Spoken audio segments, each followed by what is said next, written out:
अब देखिए बच्चों, अपने इस चैप्टर का लास्ट टॉपिक है equilibrium of a charged solve bubble. ठीक है, इसके बाद अपना चैप्टर है वो फिनिश हो जाएगा। तो देखिए, इसमें अपने पास एक सॉल्व बबल सॉल्व किया गया है। ठीक है, अब इस सॉल्व बबल में देखिए आपको पता है इसके जो इनसाइड जो प्रेशर होता है वो आउटसाइड प्रेशर के कंपेरिजन में क्या होता है, ग्रेटर होता है। 11th क्लास में सर ने आपको बताया भी होगा कि ना, जब भी हम क्या करते हैं कोई सॉल्व बबल के बारे में हमने डिस्कस किया था, सरफेस टेंशन चैप्टर है 11th क्लास में, उसमें आपने देखा था कि इसकी 2 सरफेसेस होती हैं। तो सरफेस का मतलब जो एयर की कांटेक्ट में होती है, एक तो आउटर और एक इनसाइड। इनसाइड भी एयर है और आउटसाइड भी इसकी क्या है, एयर है। तो इसके इनसाइड जो प्रेशर होता है वो आउटसाइड प्रेशर के कंपेरिजन में क्या होता है, ग्रेटर होता है। देखिए,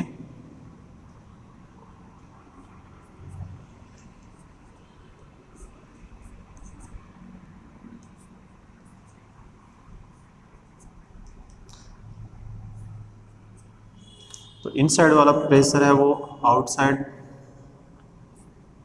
आउटवर्ड डायरेक्शन में एक्ट होगा, और जबकि इसको हमें लिख सकते हैं पी इन। और जो आउटसाइड प्रेशर है उसकी डायरेक्शन है वो इनवर्ड डायरेक्शन में होगी। क्लियर हो गया? तो इस कंडीशन में आप देख रहे हो कि इसके इनसाइड का जो प्रेशर है वो आउटसाइड से क्या है, ग्रेटर है, और इससे डिफरेंस को हम कहते हैं प्रेशर एक्सेस।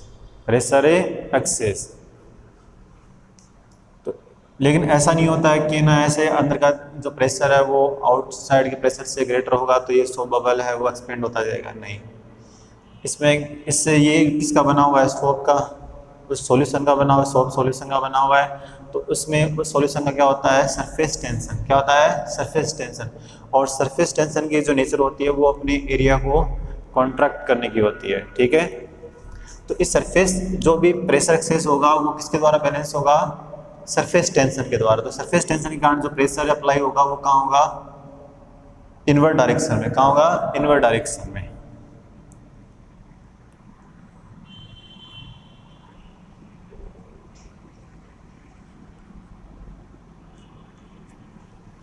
ओके, तो इस कंडीशन में आप देखोगे तो P, मैंने आपको बताया कि जो P एक्सेस होता है वो P इन माइनस P आउट। कि इनसाइड का जो प्रेशर होता है वो आउटसाइड से ग्रेटर होता है, और इस डिफरेंस को हम कहते हैं P एक्सेस। ठीक है, और ये किसके द्वारा, किसके थ्रू बैलेंस होता है, ये सरफेस टेंशन के द्वारा। और उसकी जो वैल्यू होगी वो होगी 40/R। Okay, question number first, T यहाँ surface tension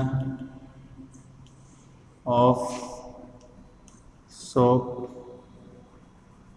surface tension of soap solution.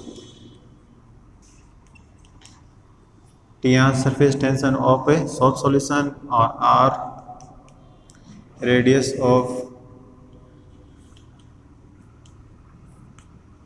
Soap bubble. Okay, clear हो गया? मतलब इसमें जो ये डिफरेंस होगा वो सरफेस टेंशन के द्वारा थ्रू क्या होगा, बैलेंस होगा। अब हम क्या करेंगे, इसको चार्ज करेंगे। आप देखोगे जब चार्ज करेंगे इसको,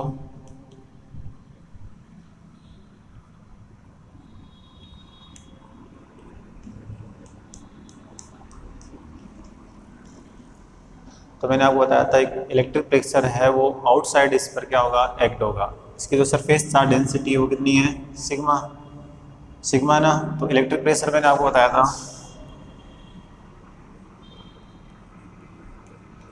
इलेक्ट्रिक प्रेशर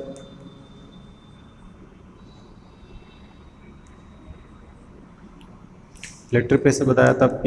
इलेक्ट्रिक बात करूँ मैं, ओनली P लिख देते हैं इसको, तो P sigma square upon 2 epsilon, ये था ना। और ये कहाँ एक्ट होगा? आउटवर्ड डायरेक्शन में। कहाँ होगा? आउटवर्ड। इलेक्ट्रिक प्रेशर जो एक्ट होगा वो आउटवर्ड डायरेक्शन में एक्ट होगा।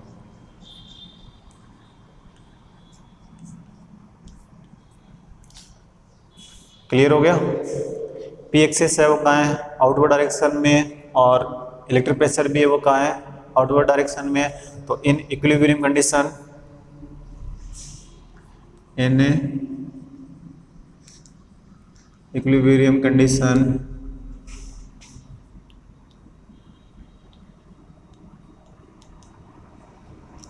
P axis plus P electric और इक्वल टू कितना होगा? 40/R। क्लियर? और P इलेक्ट्रिक है वो कितना है अपना? Sigma square upon 2 epsilon naught 40/R, और P excess equal to 40/R minus sigma square upon 2 epsilon naught. Clear? ये क्वेश्चन नंबर 2।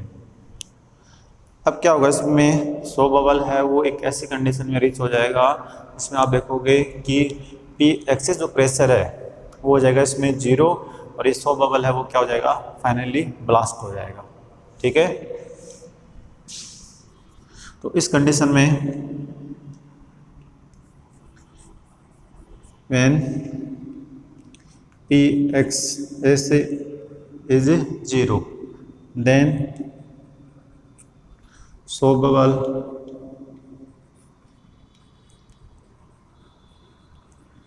ब्लास्ट। ठीक है? तो पी एक्सिस 0 हो जाएगा तब सो बबल क्या हो जाएगा? ब्लास्ट हो जाएगा। तो सो अगर पी एक्सिस 0 होगा तो उस कंडीशन में, तो फ्रॉम इक्वेशन सेकंड से क्या आ जाएगा अपने पास से?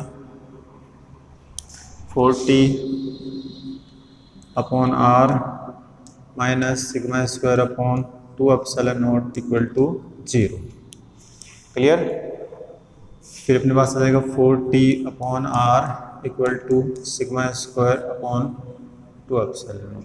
अब वैल्यू हमें किसकी फाइंड करनी है? जैसे रेडियस ऑफ,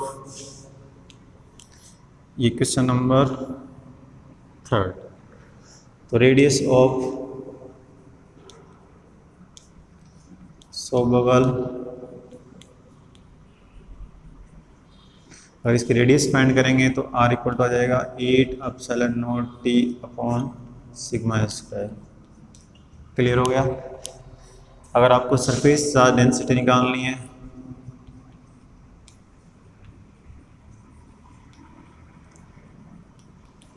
तो सरफेस चार्ज डेंसिटी इसमें देखिए सिग्मा स्क्वायर इक्वल टू आ जाएगा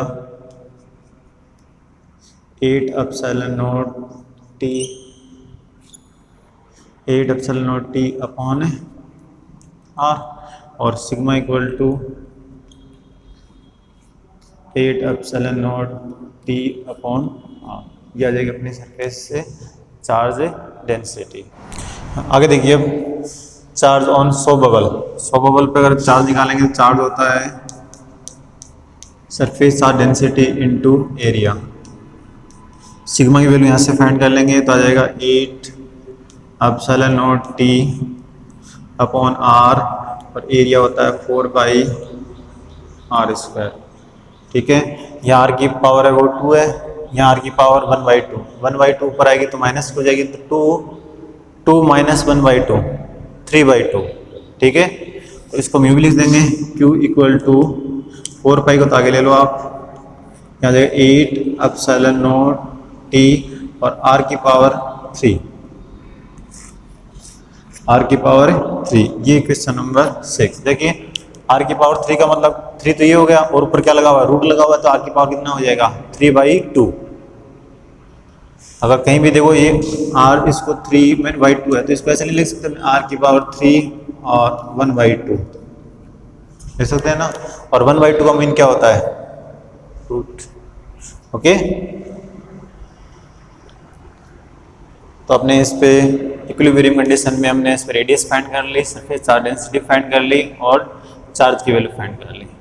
थैंक यू। लेकिन हम लास्ट पे डिस्कस किया था equilibrium of a charged soap bubble. अब इस पर बेस्ड न्यूमेरिकल डिस्कस करते हैं। A surface charge density on a charged soap bubble is 2.96 micro coulomb per metre square. The surface tension of soap solution is 4 × 10⁻⁴ Newton per meter. Calculate the radius of soap bubble so that excess pressure is 0 and bubble is in equilibrium. तो अपने को given है surface charge density 2.96 micro coulomb per metre square. तो micro coulomb को change कर लेंगे तो 2.96 10⁻⁶ coulomb per metre square. और सरफेस टेंशन गिवन है T 4 × 10⁻⁴ newton per metre. Calculate the radius of a soap bubble. हमें इसकी रेडियस है वो फाइंड करनी है। क्लियर? आपको बताया था मैंने in equilibrium of soap bubble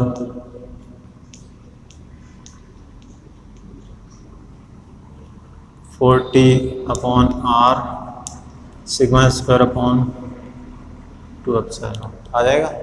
यहाँ से रेडियस आ जाएगी तो रेडियस ऑफ बबल, रेडियस क्या आ जाएगी अपने पास R = 8ε0 T/σ²। क्लियर?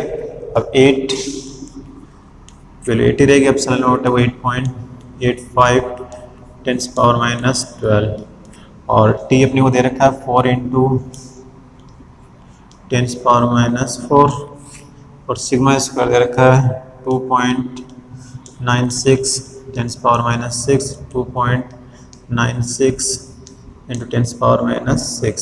इसको सोल्व कर लेंगे तो R = आ जाएगा 32 × 10⁻² मीटर या R = 0.32 metre. Simple formula based numerical था।